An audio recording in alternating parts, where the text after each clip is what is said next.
Webster's defines charisma as a spiritual power or a personal quality that gives an individual influence or authority over large numbers of people. Some have added that a fighter's charisma combines superhuman talent with just the right dose of endearing crazy. It was that very combination of talent and crazy that made Joe Louis an enduring icon for me.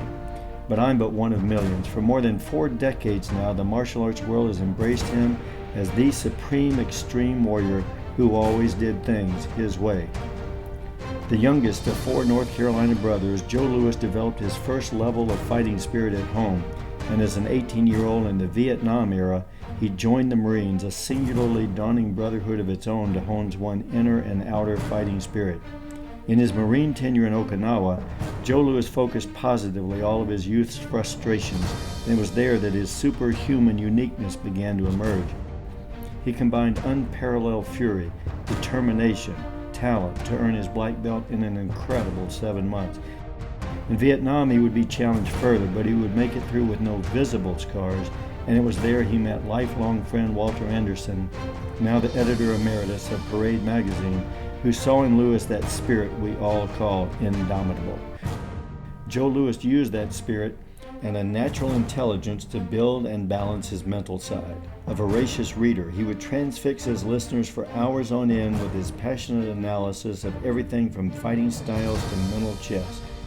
He was and is a consummate teacher, one of the best I've ever seen. Muhammad Ali once said, "There's nothing more beautiful than a great right hand." Then there was Joe Louis.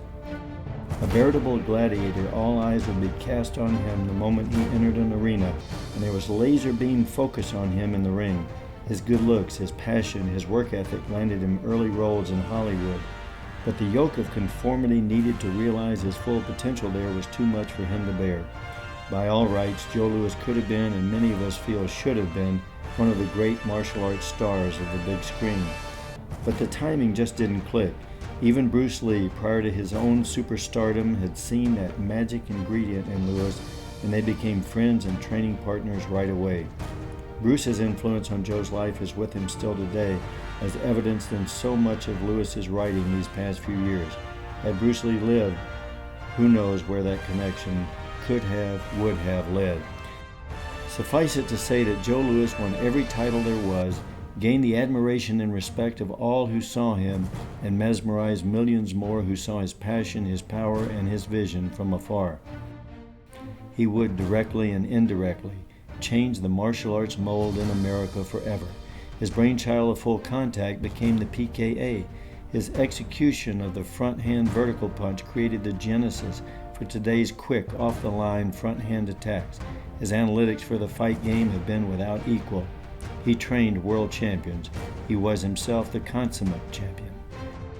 President Ronald Reagan said in 1985, "Some people spend an entire lifetime wondering if they made a difference in the world, but the Marines don't have that problem." We know that this Marine, Joe Louis, this martial arts extreme warrior, never has to wonder about the difference he has made.